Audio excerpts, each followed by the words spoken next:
must have been formulated. Portland slag cement IS 455. Again 50s standard was brought out. 1489. That is early 70s the standard was brought out on Portland Pozzolana cement. It means that India and standardization was aware of the need for waste utilization and development of standards and implementation. And therefore today, because we had a very robust standardization system, and the same materials are also referred in the masonry code, in the concrete code, and the complete ecosystem is available for testing protocols. Everything is, and raw materials standards are available. And you have today standard for fly ash. You also have a standard for ultra fine fly ash. You have standard for slag, granulated slag, standard for GGBS, standard for ultrafine GGBS. All these are available. So these are helping in development. And today, therefore, you have, as Dr. Singh has mentioned, 75% of blended cement being used, manufactured and used in the country. And we have standards. These standards specify varied limit of fly ash and slag utilization. You have slag cement, super sulfated cement, where you can, in slag cement you can go from 25 to 70% slag. In super sulfated cement you can go beyond 70% slag even. So we have things are being, but there are challenges. The new types of cements. Therefore, we also developed standard on composite cement where fly ash and slag both can be used. We have recently developed LC3 cement. We have tried to innovate based on the emerging need. Another example I would like to say, aggregates. A large quantity of aggregates as compared to cement is needed. You can see 1:2:4. It means 1:6 volume of aggregates are needed. So, as Dr. Singh has mentioned, huge quantity of cement would be needed in future. So, if you multiply by 6 times, huge quantity of aggregates would be needed just for concrete making purposes. So therefore, IS 383. The Indian standard for aggregates today permits use of copper slag for fine aggregate, use of iron slag and steel slag as coarse aggregate, fine aggregate, use of bottom ash as fine aggregate, and construction and demolition based aggregate retrieved from construction and demolition waste, C&D waste. Even those are included.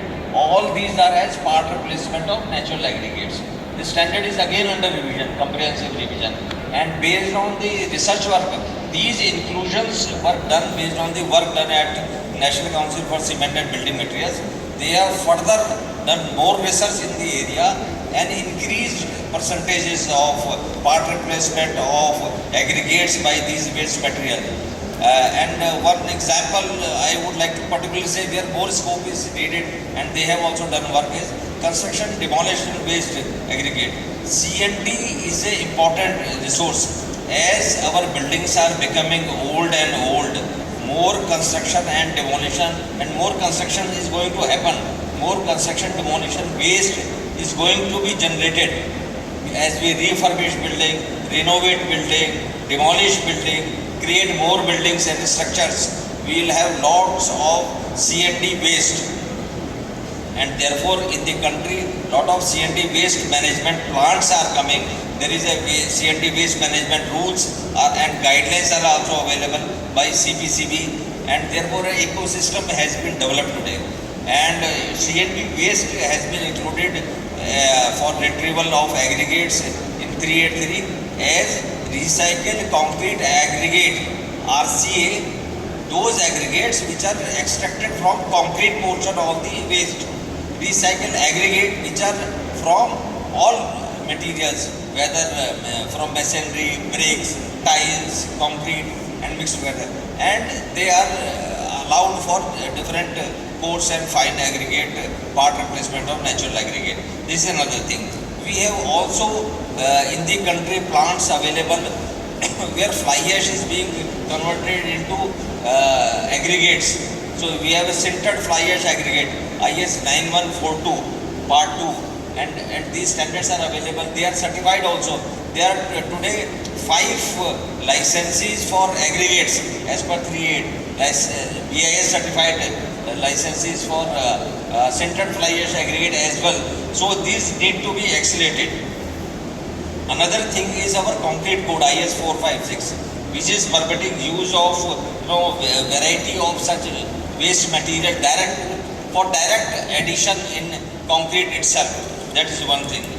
See, one example I would like to give, and there are various standards or precast concrete products where under factory condition with the use of supplementary cementitious material, lot of manufacturing is actually happening. I would give one example to support the cause of innovation in technologies. If you want to construct a masonry wall, today you have an Indian standard for, you can use common burnt clay brick for which a standard 1077 is available. You can use perforated brick IS 2222. You can use hollow bricks. You can use calcium silicate bricks 4139. You can use stabilized soil blocks 1725. You can use fly ash lime bricks 12894. You can use fly ash clay bricks IS 13757. You can use fly ash cement bricks, or you can use concrete blocks 2185 part 1, hollow blocks or solid blocks, either without use of fly ash or slag or combination thereof. You can use artificial sintered fly ash aggregate based concrete block 2185 part 2, that is lightweight concrete lightweight concrete blocks. Then you can use autoclave aerated concrete AAC blocks with lot of fly ash basically being used in place of fine aggregates. That is 2185 part 3. Lots of BIS certified licenses are available for that. You can also make foam prior and you make a pre-formed concrete blocks 205 part 4. You can use waste stone pieces, that is IS 12440, stone concrete blocks. You can use direct large panel prefabricates IS 11447.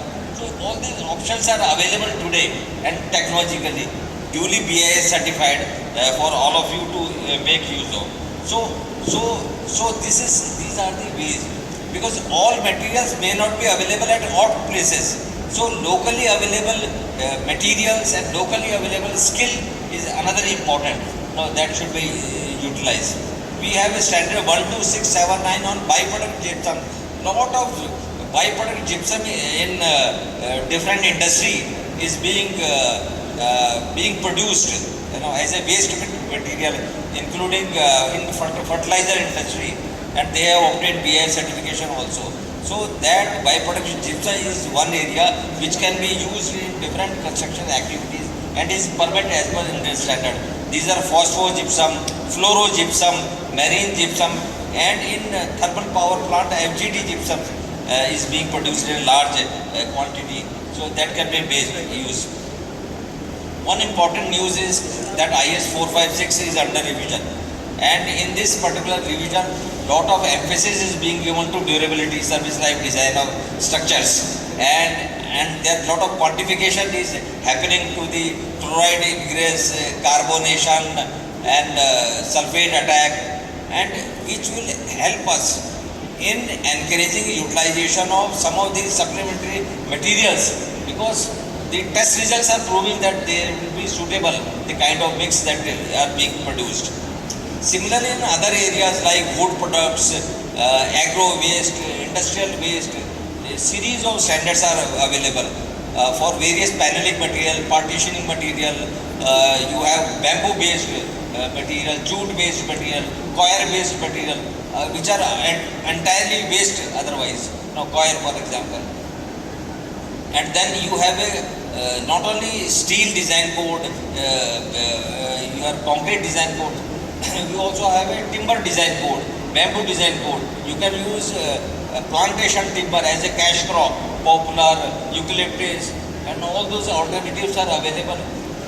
Raw material, design code, construction codes are all available. If you go to services also, we have solar photovoltaic energy generation, entire set of standards are available. Water efficient fixtures.